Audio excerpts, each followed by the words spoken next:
Matthieu chapitre 22, 8 secondes. Utah Banu Sophie-toi prenant la parole, parla de nouveau en parabole et il dit: Le royaume des cieux est semblable à un roi qui fit des noces pour son fils. Il envoya ses serviteurs appeler ceux qui étaient invités aux noces, mais ils ne voulurent pas venir. Il envoya encore d'autres serviteurs en disant: Dites aux conviés, voici, j'ai préparé mon festin, mes bœufs et mes bêtes grasses sont tués, tout est prêt, venez aux noces. Mais sans s'inquiéter de l'invitation, ils s'en allèrent, celui-ci à son champ,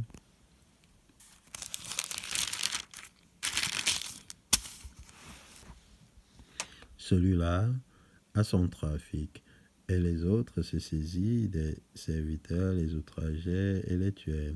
Le roi fut irrité, il envoya ses troupes, fit périr ses meurtriers et brûla la ville. Alors il dit à ses serviteurs: Les noces sont prêtes, mais les conviés n'en étaient pas dignes. Allez donc dans les carrefours et appelez aux noces tous ceux que vous trouverez. Ses serviteurs allaient dans les chemins, rassemblèrent tous ceux qu'ils trouvèrent, méchants et bons, et la salle des noces fut pleine de convives. Le roi entra pour voir ceux qui étaient à table, et il aperçut là un homme qui n'avait pas revêtu un habit de noces.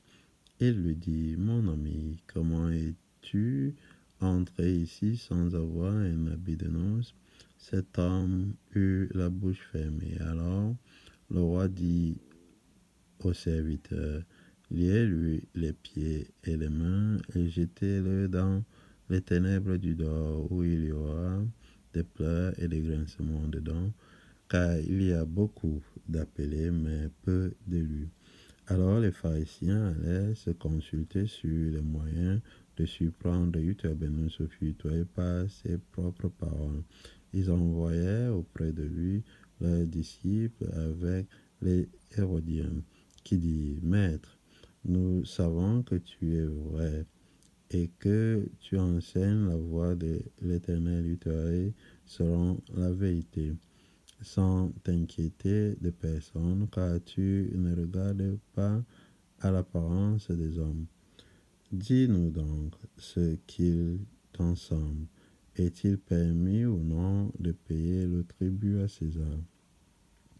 Utah Ben Sophie, toi, connaissant la méchanceté, répondit: Pourquoi me tentez-vous, hypocrite? Montrez-moi la monnaie avec laquelle on paie le tribut. Et il lui présentait un denier. Il leur demanda: De qui sont cette effigie et cette inscription? De César, lui répondit-il. Alors il leur dit: Rendez donc à César ce qui est à César, et à l'Éternel Utah ce qui est à l'Éternel Utah. Étonné de ce qu'il entendait, il le quittait et s'en allait.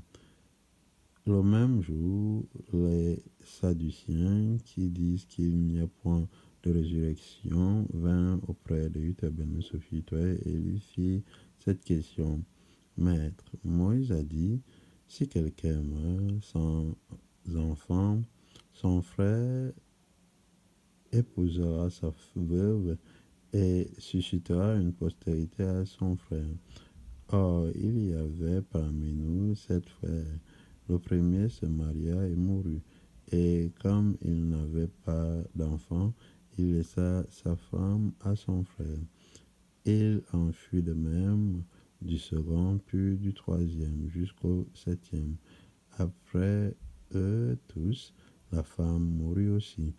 À la résurrection, duquel des 7 sera-t-elle dans la femme?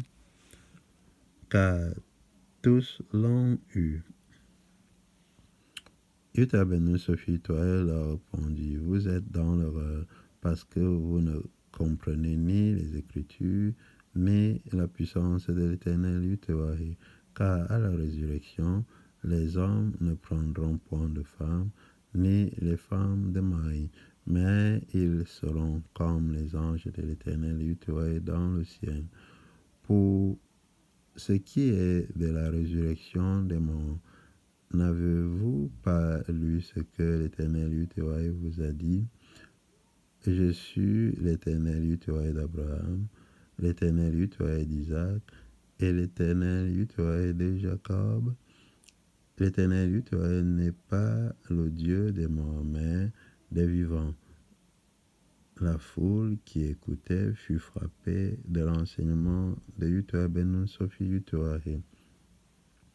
Les pharisiens ayant appris qu'il avait réduit au silence les Sadduciens se rassemblèrent et l'un d'eux, docteur de la loi, lui fit cette question pour l'éprouver.